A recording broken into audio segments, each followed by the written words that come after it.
उस दिन से नेपाल भारत का विरोधी हो गया। नेपाल को लगता है कि भारत ने शह देकर उनके आंतरिक मसलों में इंटरफेयर किया। नेपाल से क्या कुछ मांग लेगा, आप विचार करिए, क्योंकि नेपाल इस कर्ज को चुका नहीं पाएगा। फ्री में चीन कुछ भी नहीं करता है, किसी के लिए नहीं करता है।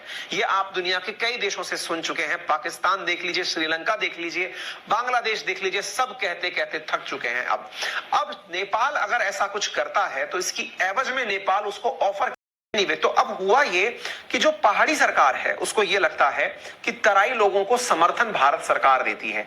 भारत सरकार के चलते ही तराई पीपल्स ने जो रास्ता जमीन से निकल करके पहाड़ों तक जाता था, ट्रकों को लेकर के, गैस को लेकर के, पेट्रोल डीजल को लेकर के, सामान जरूरी लेकर के, उन्हें भारत की शह पर ही तराई लोगों ने होल्ड कर दिया।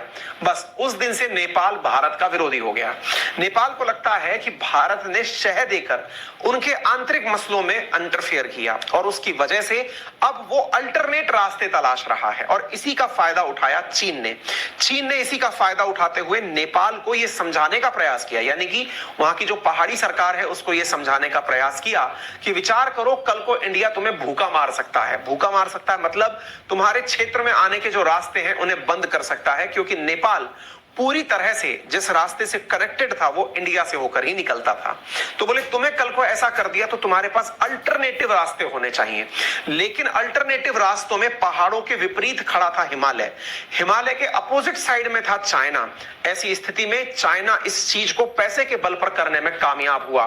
किस चीज को लेकर कि साहब तुम एक काम करो कि हम पहाड़ों के बीच में से होकर टनल्स के माध्यम से तुम्हें पुल बना करके रास्ते देंगे, तुम उन रास्तों से होकर के चीन के रास्ते अपना सामान ले जाने की कोशिश करो। अब आप सोचो कि चाइना के साथ में नेपाल का जो ये रिश्ता बनने जा रहा है, जिसमें पूरा हिमालय के अंदर से रास्ते निकाल करके उसे ले जाने की बातें चल रही हैं, असल में कहा तो ये जा रहा है कि तुम्हारे पास माल पहुंचाएंगे, लेकिन इसका रिवर्स ये है कि इसकी एवज में चीन नेपाल से क्या कुछ मांग लेगा, आप विचार करिए, क्योंकि नेपाल इस कर्ज को चुका नहीं पाएगा। फ्री में चीन कुछ भी नहीं करता है, किसी के लिए नहीं करता है।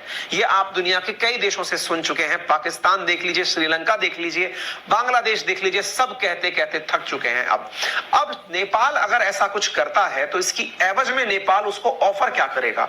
जब उसका कर्जा नहीं चुका पाएगा तो ऑफर करेगा कि आप हमारे यहां पर अपनी सेना को बैठने दीजिए, बिल्कुल वैसे ही जैसे हम्बन टोटा में श्रीलंका ने चाइनीज को बैठने दिया। तो साथियों, यहां पर क्या उम्मीद की जा सकती है कि ये जो ट्रांस हिमालय नेटवर्क बनने की बात हो रही है ना, चाइना नेपाल जिसको बनाने के लिए एग्री हुए हैं, तो मेरे प्यारे साथियों, China Nepal agree on building a trans Himalayan network.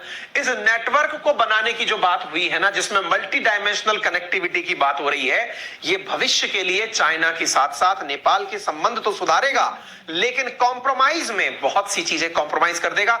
या यूं मानिए कि ये भारत के लिए काफी नुकसानदायक होगा, क्योंकि चाइना से निकल करके जो ये रास्ते हैं, आप देखिए, ये काठमांडू को रेल और उससे जोड़ना चाह रहे हैं। ये सीधा रास्ता नहीं है, बहुत बड़ी बड़ी एवरेस्ट जैसी ऊंचाइयों से होकर रास्ता निकालने की बात कर रहे हैं। आप देखिए, पोखरा और लुंबिनी यानी बिल्कुल इंडियन बॉर्डर तक ये रेल और सड़क मार्ग लेकर आ रहे हैं। इनडायरेक्टली समझ लीजिए, इन्हें लुंबिनी से मतलब नहीं है, इन्हें मतलब है इंडिया से, नेपाल के माध्यम से होकर इंडिया पहुंचने तक का जो रास्ता है उससे मतलब है। खैर, अब जो भी है, जैसा होगा वो होकर रहेगा। इंडिया इन चीजों के लिए साइकोलॉजिकली प्रिपेयर है। नेपाल के सिटीजन्स ने हालांकि इस बात का विरोध किया है कि चाइना एनक्रोचमेंट कर रहा है। फिर अगेन वही वाली बात कि नेपाल में कौन लोग विरोध कर रहे हैं, ये बहुत ज्यादा मैटर करता है। फिलहाल के लिए हर देश को अपना भला सोचने का अधिकार है। नेपाल अपना सोच रहा है, लेकिन इंडिया भी जब अपना सोचेगा तो नेपालियों को दुख नहीं होना चाहिए। उम्मीद है कि आपको यह जानकारी समझ में